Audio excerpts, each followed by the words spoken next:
সুখবর সুখবর সুখবর অলরেডি তোমরা থাম্বনেলে দেখতে পেয়েছো ওয়েস্ট বেঙ্গলে সিট সংখ্যা বেড়েছে কত? 4 জিজ্ঞাসা চিহ্ন নয় 475টা কিন্তু ওয়েস্ট বেঙ্গলে নতুন সিট বাড়ছে 2026 শিক্ষাবর্ষে 2026-27 শিক্ষাবর্ষে।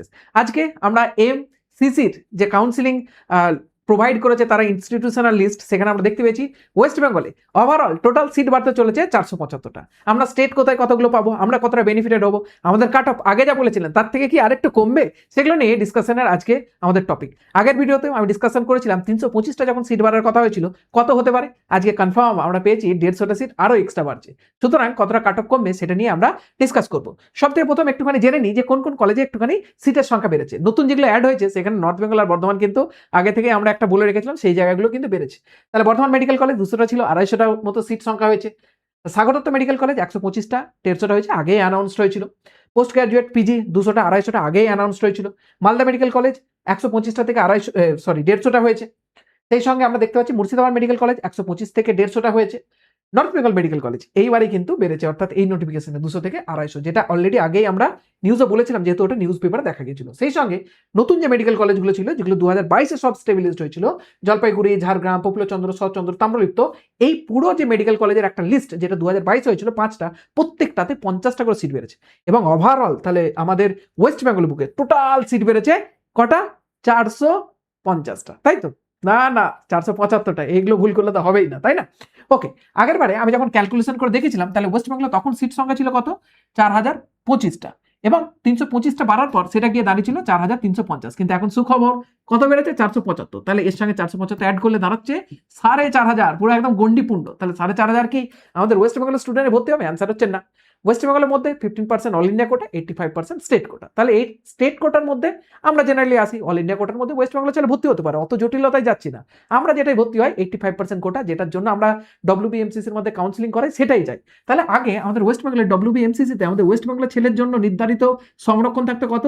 3, 4, 2, 1, অর্থাৎ 3421টা সিট। সেটা এখন বেড়ে যাওয়ার কারণে 404টে অ্যাড হচ্ছে, কারণ এখান থেকে 85% কোটায় আমাদের স্টেটের জন্য আসবে। তাহলে এর সঙ্গে 404 অ্যাড করলে 3825, অনেকটা বেড়ে যাচ্ছে। কিন্তু প্রায় আমরা কত দেখতে পাচ্ছি? 404টে সিট বেড়ে যাচ্ছে। 404 সিটের মধ্যে মোটামুটি এইবারে ক্যাটাগরির একটুখানি হেরফের হবে। জেনারেল ক্যাটাগরির ক্ষেত্রে ওবিসির 10% কি অ্যাড আপ হবে, সেই কারণে জেনারেল ক্যাটাগরির 45% হয়, 55% ধরেই আমরা করেছি ক্যালকুলেশন। এটা কি সঠিক হবে? নোটিফিকেশন আসলে তারপর বোঝা যাবে। ওবিসির ক্ষেত্রে 7%, EWS 10%, SC category 22%, ST category 6%, সেরকম ধরে মোটামুটি 404-এ ক্যাটাগরি ওয়াইজ এতগুলো করে সিট সংখ্যা বাড়ছে। তার মানে বেনিফিটেড কিন্তু ওবিসি, ইডব্লিউএস, এসটি, এসসি সবাই হবে। জেনারেল তো হবে, জেনারেলের ম্যাক্সিমাম সিট বাড়ছে। এবার আসি আগের কেমন সিটের প্যাটার্ন ছিল, এখন কেমন হয়েছে। জেনারেল ক্যাটাগরি করতে টোটাল আগে সিট ছিল 1881, যেটা এনএমসির আগের ডেটা, তার মতে এটা ছিল সেখান থেকেই তোলা।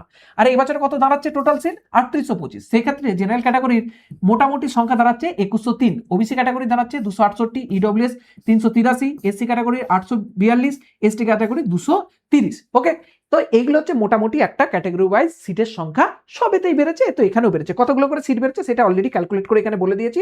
প্রিভিয়াস ইয়ারের তুলনায় তার থেকে এখানে বেড়েছে, এটা রাউন্ড ওয়ানেই হয়তো খুব সম্ভবত সিট বাড়বে। এবার যারা কাউন্সিলিং আমাদের কাছ থেকে পেড কাউন্সিলিং করতে চান তাদের জন্য বলে দিই, কোনো রকম কাউন্সিলিং এর সুবিধা পাওয়ার জন্য ডব্লিউবিএমসিসি যখন থেকে কাউন্সিলিং শুরু হবে, সমস্ত হেল্প আপনারা যদি পেড পেতে চান, কোনো রকম জিজ্ঞাসা থাকে সলভ করার জন্য আমাদের পেড কাউন্সিলিং জয়েন করতে পারেন। প্রথম যেটা আছে সেখানে অল ইন্ডিয়া কাউন্সিলিং যেটা চলছে, এবং যদি ওয়েস্ট বেঙ্গল কাউন্সিলিং এ কেউ হেল্প পেতে চান এনরোল করতে পারেন। বাকি সেমি গভর্নমেন্ট আয়ুষ শুরু করে বাকি জিনিসপত্রগুলোরও এখানে সাহায্য রয়েছে। আপনারা চাইলে এই নাম্বারে ফোন করতে পারেন, এবং নিচে একটা গুগল ফর্ম দেওয়া আছে, অবশ্যই ফিল আপ করতে পারেন যদি পেড কাউন্সিলিং এর প্রয়োজন পড়ে, যদি কোনো রকম ডাউট থাকে, কোনো কিছু জানার দরকার থাকে। বহুজনকে দেখছি আমাদের মেডিকেল সার্টিফিকেট এবং ডোমিসাইল সার্টিফিকেট দেওয়ার পর থেকে বহুজন বলছে যে এটা আইনতভাবে অপরাধ। আইনতভাবে অপরাধ সেটা যদি একটা স্টুডেন্টকে 4 বার ধরে বিডিও অফিস থেকে এসডি অফিস থেকে ফেরানো হয়। আইনত অপরাধ সেটাই যদি একটা স্টুডেন্টকে সারাদিন ঘোরানো হয় ডকুমেন্টসের নাম করে, একবার পুলিশ ক্লিয়ারেন্স সার্টিফিকেট, একবার বিডিও অফিস, একবার থানায় যাও, একবার ভোটার লিস্ট আনো, যার এসআইআর লিস্টে বাদ পড়ে গেছে সেই ছেলেটা মাথায় ট্রমা দেওয়া, এটা হচ্ছে সব থেকে বড় আইনত অপরাধ। যদি মনে হয় আপনাদের যে আমরা আগে থেকে এই সার্টিফিকেটটা দেবার কারণে কারো ক্ষতি হয়ে যাচ্ছে, তাহলে আপনি ভাবতে পারেন যে হ্যাঁ, বহু স্টুডেন্ট আমরা ক্ষতি করে বসে আছি, কারণ বহু স্টুডেন্ট ওয়েস্ট বেঙ্গলের এই মুহূর্তে আমাদের দেওয়া ফরম্যাটেতেই অলরেডি ফর্ম ফিল আপ করে মনের মধ্যে একটা আনন্দ পাচ্ছে যে আমার এই কাজটা শেষ হয়েছে। যদি আপনাদের এটাতে ঈর্ষা হয়, হ্যাঁ আইনত অপরাধ আমরা করছি, তাহলে করছি, আপনার মতে যদি থাকে এটা করছি। আমাদের পেড ব্যাচে শুধু স্টুডেন্ট নয়, বহু স্টুডেন্ট অলরেডি আমাদের দেওয়া মেডিকেল সার্টিফিকেটের যে ফরম্যাট সেটা এবং domicile format already fill up করে আছে, তার মধ্যে অথরিটি অলরেডি সাইন করেছে। সেখান থেকে আপনারা এত কিসের জ্বালা আমি বুঝতে পারছি না। যারা ভিডিওটা দেখছেন, যারা আমাদের কটু কথা বলার জন্য বসে আছেন, তাদের জন্যই এটা স্পেসিফিক্যালি আমি বলে দিলাম। অলরেডি তার মধ্যে এসডিও ভিডিও সমস্ত সিগনেচার করছেন আমাদের দেওয়া সার্টিফিকেটটাই। যারা আমাদের কাছে নেই তারাও যদি এডিট করে কাজ করে সেটাতেও। সুতরাং এত পরিমাণে প্রবলেম হলে হয় না, মানুষ উপকার পেলে সেটাতে আসি। আমরা কাট অফ নিয়ে কথা বলছিলাম, সেখানে 2025-এর ক্ষেত্রে আমরা স্টেট ক্যাটাগরি যখন কাট অফ দেখি স্টেট ক্যাটাগরি র্যাঙ্কে, সেক্ষেত্রে আমরা দেখতে পাই যে স্টেট ক্যাটাগরি র্যাঙ্ক কত ছিল 2197। কার ক্ষেত্রে? জেনারেল ক্যাটাগরির ক্ষেত্রে 2025-এর। ওকে, সেখানে র্যাঙ্ক ছিল এটা এবং মার্কস ছিল এটা। এবার জেনারেল ক্যাটাগরি র্যাঙ্ক কত গিয়েছিল? 2197, প্রায় 2200-র মতো। সেটা কত সিট ছিল? 1881। মানে আমরা দেখতে পাচ্ছি প্রায় 300-র মতো বেশি স্টেট কোটার র্যাঙ্কে কিন্তু রিল্যাক্সেশন যায়। তার মানে 1881টা জেনারেল ক্যাটাগরির সিট আছে, সেখানে র্যাঙ্ক কত গেছে? 2197। ক্লিয়ার হয়ে গেছে? বাকি ওবিসি, ইডব্লিউএস, এসটি ক্যাটাগরির আমরা কিন্তু জেনারেল র্যাঙ্ক দিয়ে সেইভাবে ক্যালকুলেট করতে পারবো না। তাহলে আমরা দেখতে পাচ্ছি এখানে প্রায় 1900 আর এখানে প্রায় 2200, প্রায় 300-র মতো গ্যাপ আমাদের স্টেট কোটার সিট এবং স্টেট কোটার র্যাঙ্কে একটা দেখতে পাই, যেটা আগেও আমি ক্যালকুলেশন করেছিলাম। সেখান থেকে আমাদের জেনারেল ক্যাটাগরির এবার কত দাঁড়াচ্ছে গিয়ে? 2103। মানে আমরা যদি নর্মালি 300 এক্সট্রা ধরি, তাহলে গিয়ে দাঁড়াচ্ছে স্টেট র্যাঙ্ক যাদের 2400 থাকবে তারা চান্স পাবেই। বাট আমি আবারও বলেছিলাম, এবছরে ওভারঅল আমি যতটুকু দেখেছি, অ্যানালিসিস করেছি, ওয়েস্ট বেঙ্গল স্টুডেন্টদের ডেন্সিটি একটু কম। সেক্ষেত্রে আমরা দেখতে পাই প্রত্যেক বছর হাজারে ওয়েস্ট বেঙ্গলের গড়ে 18 জন, 21 জন, 22 জন এরকমই ট্রেন্ড থাকে, 20-22-এর মধ্যে ঘোরাঘুরি করে। 22ই জেনারেলি থাকে। তো এইবারে সেটা আমি 22 থেকে 24 ধরেছি। যদি 22 জন স্টুডেন্ট হাজারে থাকে, তাহলে অল ইন্ডিয়ার ক্ষেত্রে ওয়েস্ট বেঙ্গলের আমি বললাম 2500 র্যাঙ্ক পর্যন্ত স্টুডেন্ট পাওয়ার সম্ভাবনা থাকছে লাস্ট রাউন্ড পর্যন্ত।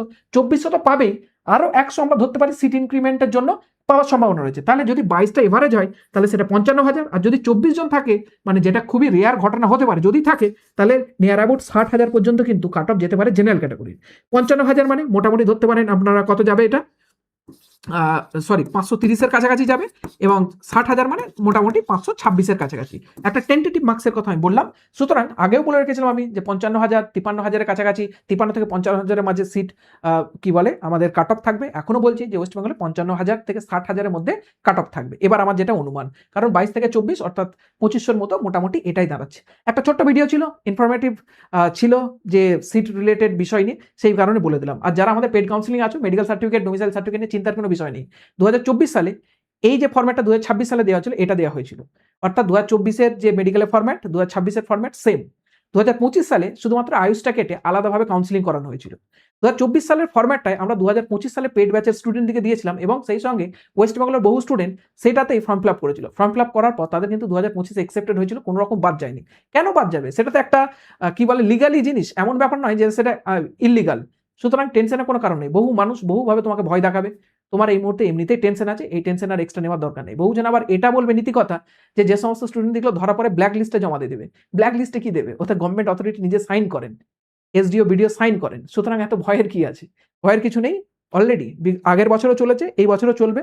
আর যদি মনে হয় যে খুব সমস্যাদায়ক কিছু বিষয়, যারা পেইড কাউন্সিলিং আছে তারা আমাদের সাথে কন্ট্যাক্ট করো, তাদেরকেই তো আমরা দিয়েছি। তাদের আমরা কোনো সমস্যা হলে মেটানোর জন্য আছি তোমাদের সঙ্গে, চিন্তার কোনো বিষয় নেই। দেখা হচ্ছে পরের কোনো একটা ভিডিওতে। আর এতক্ষণ পর্যন্ত লাইক করে দিও ভিডিওটা, শেয়ার করে দিও, সাবস্ক্রাইব করতে ভুলবে না। Thank you all.